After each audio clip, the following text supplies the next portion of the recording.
नमस्कार दोस्तों, हमारे चैनल में आपका फिर से स्वागत है। दोस्तों, 7 नवंबर को दिल्ली हाई कोर्ट में स्टेट बैंक के 40 से 50% पेंशन का कोर्ट ने ऑर्डर किया था। जो पहले की एनोमली है, जो 1 मार्च 1999 से जो पेंशन को अलग-अलग प्रकार से 40% और 50% के ब्रैकेट में रखा गया है, तो उस एनोमली को खत्म करके 50% यूनिफ़ॉर्म पेंशन करने के लिए स्टेट बैंक को निर्देश दिए थे। अब स्टेट बैंक द्वारा और डीएफएस द्वारा जो एफिडेविट फाइल किए गए हैं दिल्ली हाई कोर्ट में 22 जनवरी को, उनसे ये निष्कर्ष निकलता है कि स्टेट बैंक को जो डायरेक्शंस दी गई थी, उसने उसी ढंग से स्पीडली काम किया और अपनी तरफ से प्रपोज़ल बोर्ड का रेज़ोल्यूशन पास किया हुआ अब डीएफएस को भेज दिए हैं फाइनल अप्रूवल के लिए।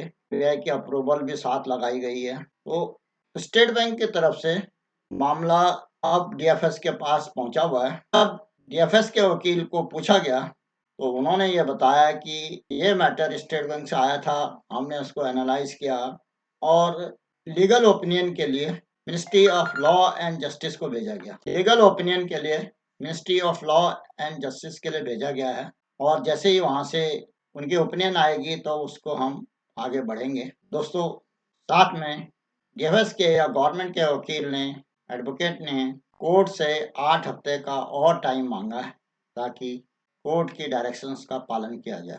साथ में उन्होंने अपने लेटर में ये भी कहा था कि हमने इसको प्रोस्पेक्टिवली इम्प्लीमेंट करने के लिए निर्देश दिए हैं स्टेट बैंक को, जो कि उनके लेटर 10 नवंबर 2023 में लिखा गया था। अब भारतीय स्टेट बैंक के चेयरमैन द्वारा जो अपने क्वार्टरली रिजल्ट्स में बताया गया है, उसका मैं वीडियो आपके समक्ष रखता हूँ। That our net profit for Q3 of the financial year 24, which stands at 9,164 crore, is after absorbing the additional liability to the tune of 7,100 crore on account of anomaly of the pension which used to persist ever since 2002 onwards. There was a set of employees in the bank who were entitled for a pension of 40% and there were a set of employees who were entitled for a pension of 50%. The matter was pending before the court of law and now there is a settlement almost in offing. We have got the approvals from the GOI as well as from RBI, but we are still awaiting the formal notification.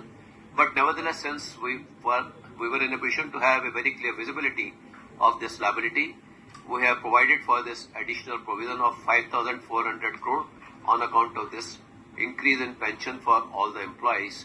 And secondly, there was another obligation on account of the dearness relief neutralization for the pre-2002 retirees, and this obligation was to the tune of 1,700.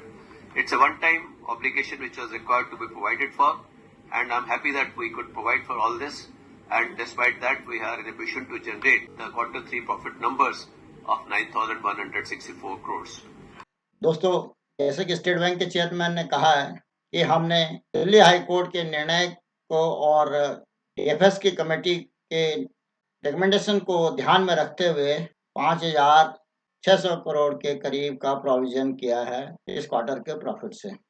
इससे साफ जाहिर होता है कि state bank के chairman द्वारा पूरे period का मार्च 1999 से अब तक के अमाउंट का प्रोविजन किया गया है, क्योंकि जब डीएफएस की कमेटी में जब बैंक की तरफ से सबमिशन दिया गया था, उसमें कहा गया था कि यदि पूरे पीरियड का कैलकुलेशन किया जाए तो वो 5,400 करोड़ के करीब बनता है और मंथली 180 करोड़ के करीब बनता है, जिसके लिए सफिशिएंट फंड है उनके पास और उस चीज़ को ध्यान में रखते हुए उन्होंने प्रोविजन भी कर दिया। दोस्तों, स्टेट बैंक ने अपने बुक्स में प्रोविजन तो कर दिया, लेकिन डीएफएस की तरफ से केवल प्रोस्पेक्टिवली इम्प्लीमेंट करने के लिए इंस्ट्रक्शंस दी गई हैं। लेकिन अब मुझे ये लगता है कि जब सोशल मीडिया में या बार-बार कई पेंशनर्स की एसोसिएशन द्वारा और इंडिविजुअल पेंशनर्स द्वारा गवर्नमेंट को, फाइनेंस मिनिस्ट्री को, डीएफएस को लिखा जा रहा है, उसके बाद डीएफएस ने ये निर्णय लिया कि इस मैटर को ministry of law and justice को भेजा जाए और उनसे लीगल ओपिनियन ली जाए। शायद उनके दिमाग में ये होगा कि अगर उसको हमने प्रोस्पेक्टिवली के लिए इंस्ट्रक्शन दे दिए हैं और कोर्ट ने एनोमली को रिमूव करने के लिए कहा है, तो इसमें एक विरोधाभास होने की वजह से फिर लिटिगेशन आगे बढ़ेगा। और जैसे कि ये पिटिशनर ने भी कहा है कि हम जस्टिस के लिए फिर से रिक्वेस्ट करेंगे, वो तो केवल जैसे जो इसमें आपको मालूम ही है कि 3 मुख्य पार्टीज़ हैं पिटिशनर्स की।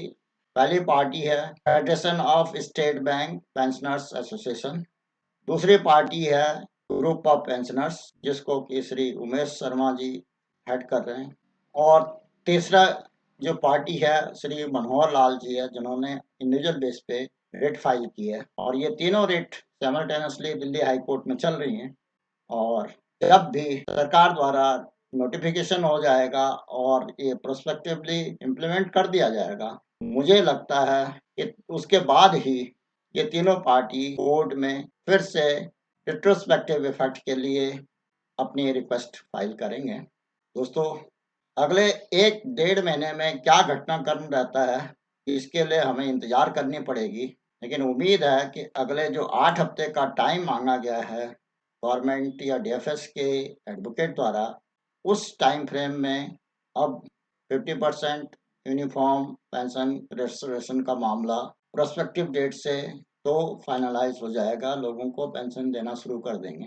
लेकिन जहाँ तक रेट्रोस्पेक्टिव की बात है, उसके लिए अगर डीएफएस ने जैसे लॉ मिनिस्ट्री को रेफर कर रखा है और लॉ मिनिस्ट्री अपना ओपिनियन देती है कि इस एनोमली को राइट फ्रॉम बिगिनिंग ही खत्म कर दिया जाए, तो ये मामला यहीं खत्म हो जाएगा। और स्टेट बैंक ने सफिशिएंट प्रोविजन भी कर रखा है, इसमें कोई बड़ा कॉम्प्लिकेशन नहीं आएगा। अब मुख्य तौर पर ministry of law and justice की ओपिनियन पे निर्भर करेगा, और वो जैसे ही मिलेगी तो उसके आगे फिर डीएफएस बढ़ेगा। दोस्तों, आज के इस वीडियो में मैं इतना ही कहना चाहता था। आशा है इस वीडियो में दी गई जानकारी से आपको लाभ होगा और आपको पसंद भी आई होगी। अगर पसंद आए तो लाइक करें और साथ ही अपने दोस्तों में शेयर भी करें। और कोई जानकारी चाहिए तो उसके लिए कमेंट अवश्य करें। और फाइनेंशियल लिटरेसी से संबंधित, बैंक से संबंधित, गवर्नमेंट की स्कीम के बारे में, बैंक पेंशन्स के बारे में जानने के लिए इस चैनल को सब्सक्राइब करें अगर आपने अभी तक सब्सक्राइब नहीं किया। नए नए वीडियो के जल्द नोटिफिकेशन के लिए बेल आइकन दबाना न भूलें। वीडियो को अंत तक देखने के लिए धन्यवाद। जय हिंद, वंदे मातरम।